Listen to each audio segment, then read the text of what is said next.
Welcome back to another Purpose Served podcast episode. I'm a legendary host, Darren Wingfield, and I'm going to be continuing on from what I was talking about in the previous podcast episode, The Soul's Calling. It felt as though I needed to slow myself down in order to really dissect what I threw out there because it was a lot and it was like highly condensed. And I'm starting to realize that my messages are hard to follow because I throw a lot out there in one given moment. But if you're new to this podcast is simply about inspiring you to be the best version of yourself that you can possibly be. And by doing that, you're not only helping yourself, but you helping your neighbor. Um, the last podcast episode was centered around a book that I read and going on reading it twice, Man in the Symbols by C.G. Young. And the particular section in the book that I was reading from is called The Process of Individuation, which is part 3. And it's more specifically, I was reading from the section, the social aspect of the self, and the how important the process of individuation is to the aspect of our psyche, and how ultimately important dreams are, and investigating your dreams every time like you go to sleep, um remembering those and the patterns that it gives off. And there's a specific sentence. I'm not going to reread what I read in the previous one, but there's one sentence I do want to read that sums it all up. This is the moment when attention to the unconscious brings the greatest help. For dreams show the dreamer how each detail of his life is interwoven with the most significant realities. We have to understand something here. We have to understand that what lies beyond our five senses is not the true reality, but it's what's in us that is the true reality, and that contains deeper hidden realities on top of that. And we express those, and it's shown through the spirit of the times. And the spirit of the times keeps changing as time goes on. And we can see this through examples of music.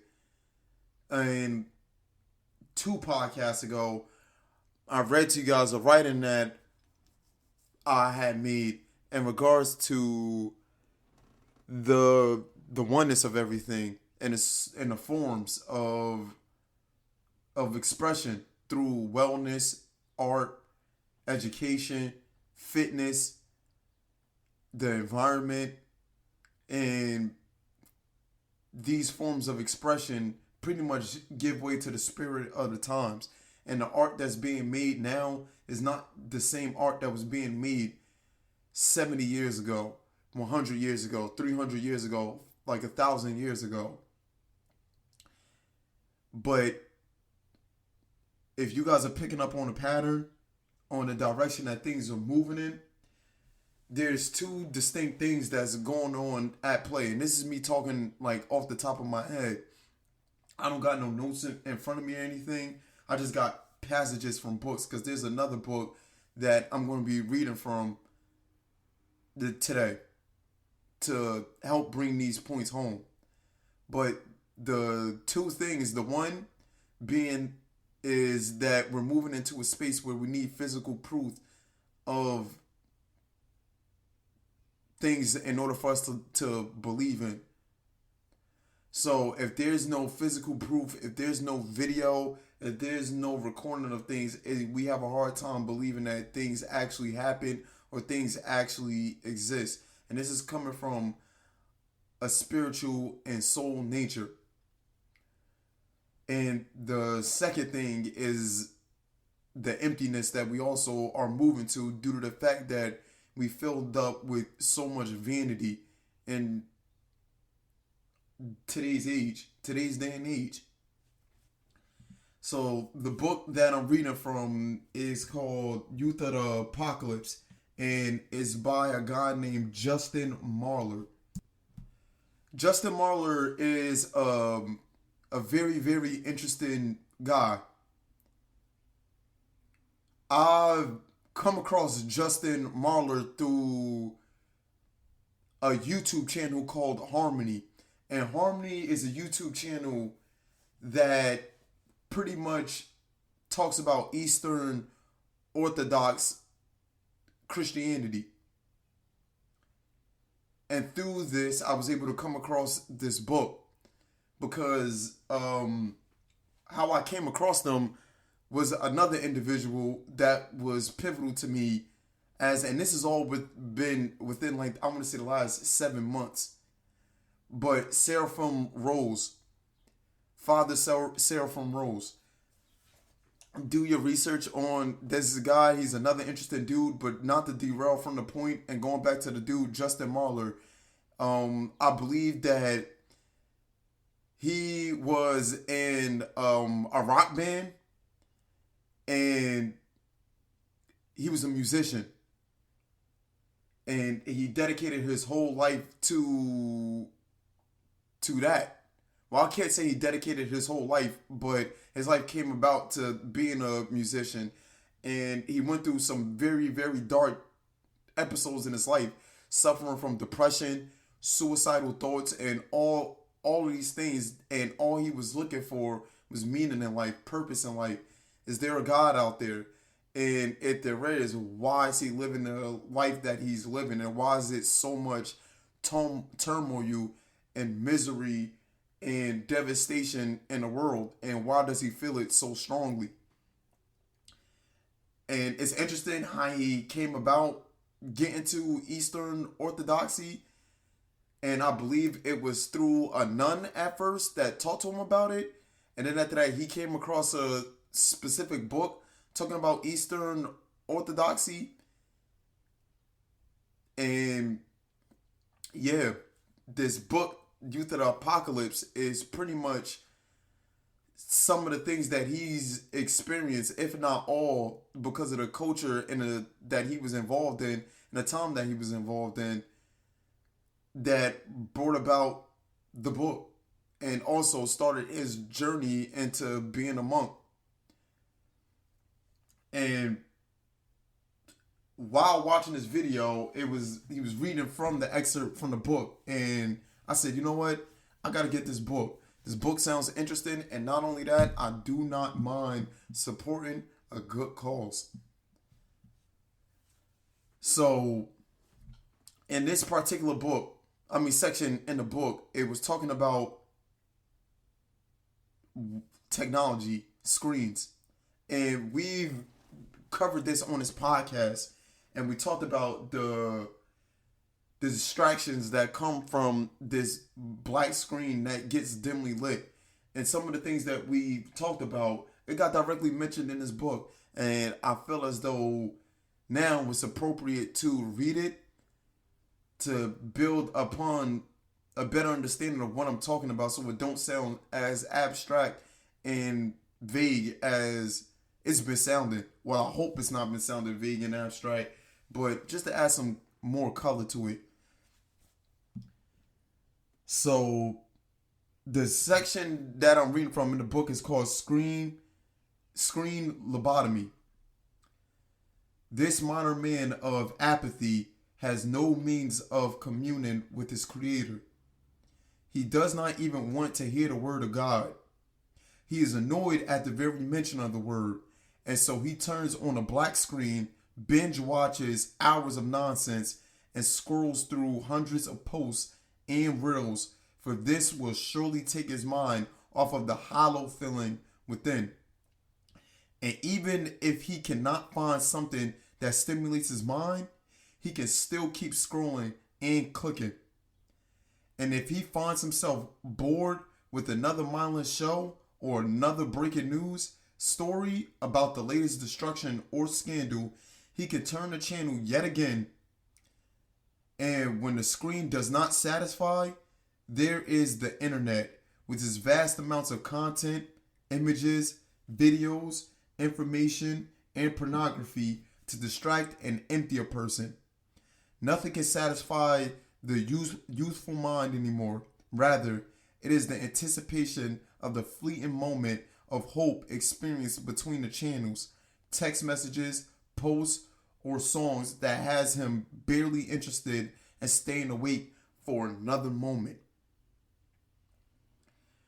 Majority of us are dead inside. We are dead inside. An interesting conversation that I had at work today. And one of my coworkers asked me, do I believe in the afterlife? And I said, yeah. I believe that, or not even the afterlife. Do you believe that this is it, or is it something after this? And of course, you guys have been hearing my stance on where my faith lies. And I said, yeah, there is. There is a heaven and there is a hell. There is a place where you can be in the presence of God, or you can be separated and absent from God. And most people are looking to be filled up with life, not filled up with death and emptiness and feeling cold and feeling lonely, feeling sad, and feeling like their existence is getting dragged on every single day. I've been beating around the bush when it comes to this stuff because I haven't known the proper place to tackle this. And not only that, these matters as time is going on is getting heavier and heavier on my conscience, on my mind, on my spirit, for me to start blatantly speaking on these things. But Resurrection Sunday just passed, right? And another thing, another coworker brought up today was, do you believe that those things actually happen in the Passion of the Christ? And I said, yeah. And I don't want to sound dogmatic, but I just simply want to sound truthful. I brought up that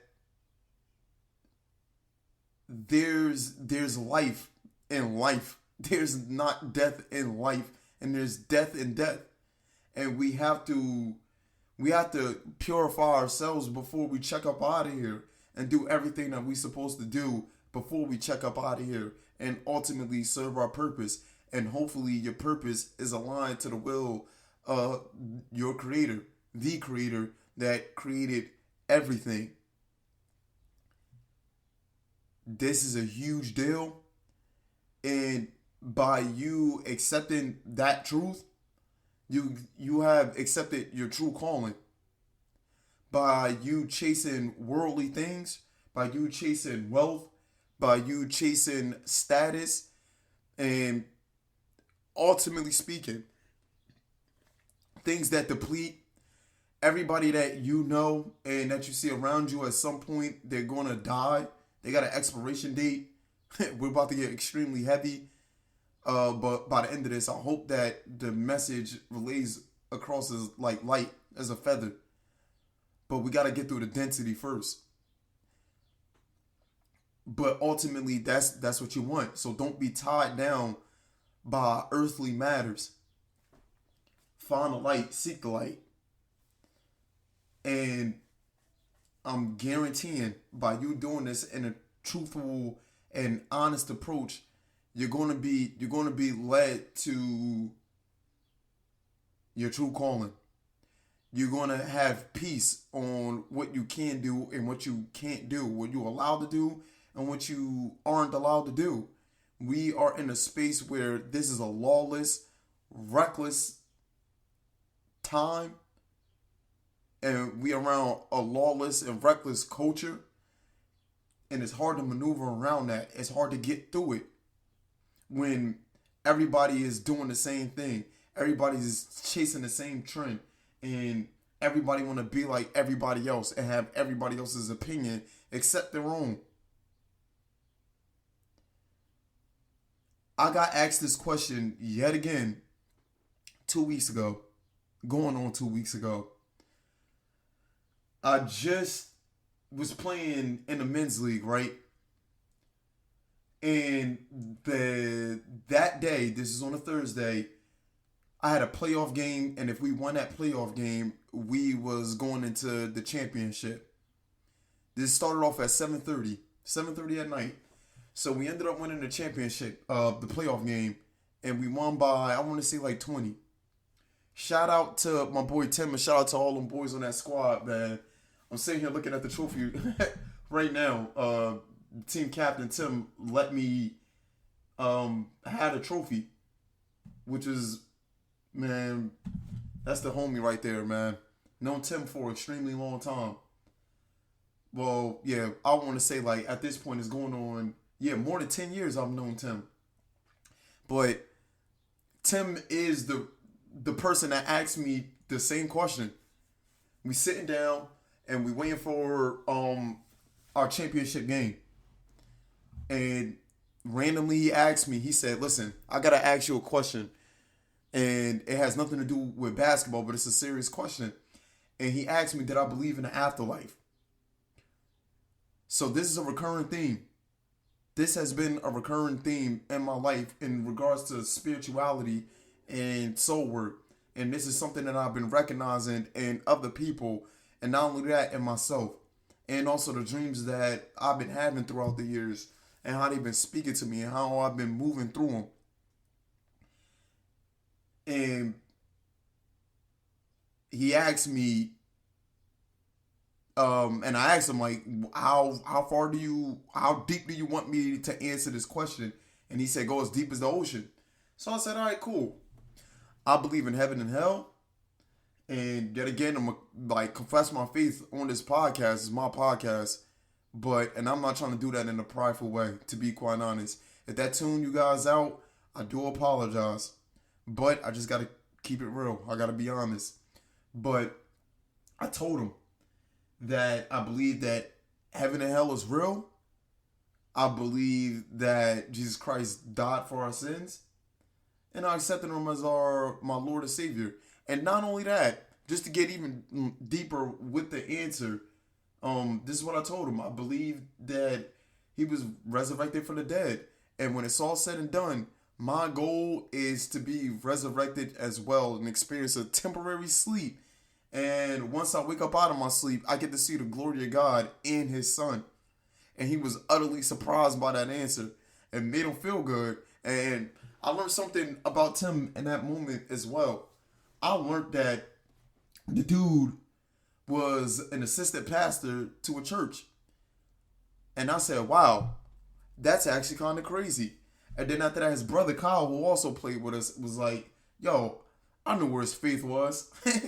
He got the spirit of joy with him. And I was surprised. I was moved by this. But at the same time, this is something that I walk with internally. And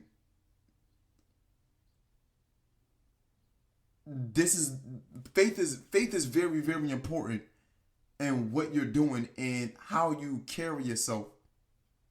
And I'm going to tell you why faith is important. It gives you a supernatural ability to have hope in the things that's in the unseen, things that's invisible, things that's intangible.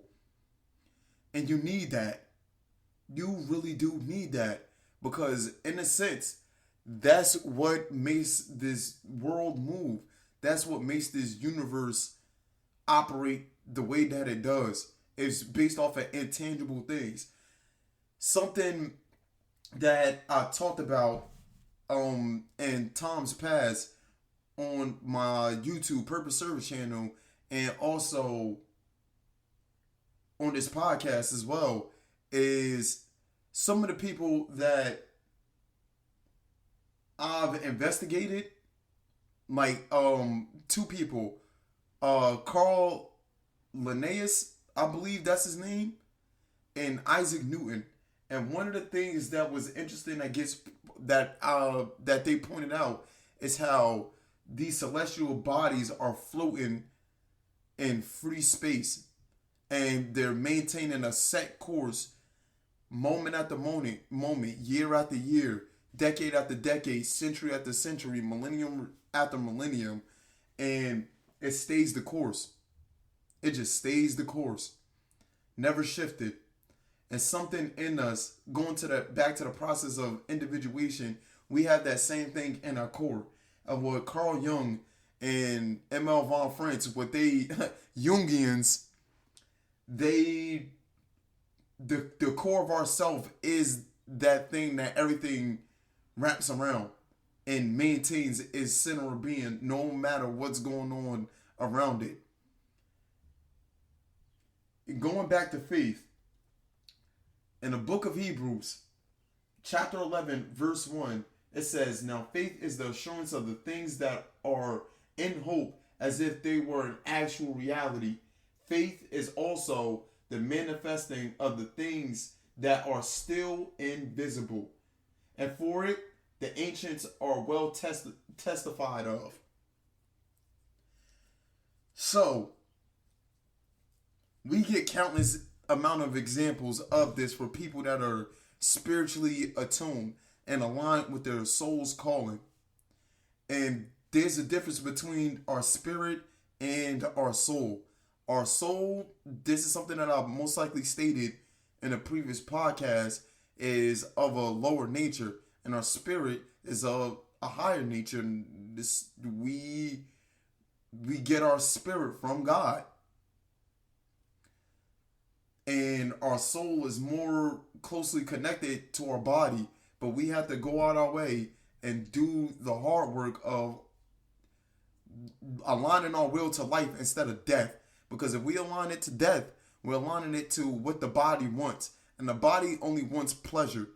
It's going to avoid pain. It's going to avoid discipline. It's going to avoid perseverance. It's going to try to settle for less and do what it can to feel good in the moment. And oftentimes when you're seeking instant gratification, you're going to, in the long run, fail yourself. And patience is dead serious a virtue. And long suffering is the way towards the true goal of maximizing who you are and what you're supposed to be in this world and the impact that you're supposed to leave. Upright is the way. And I wouldn't try to steer y'all in any other opposite direction. You know? That doesn't mean that money is necessarily a bad thing, because it absolutely isn't. It is how it's used and the person that beholds the thing that defiles them. So don't go chasing, like I'm gonna keep reiterating the point, don't go chasing things that is temporary.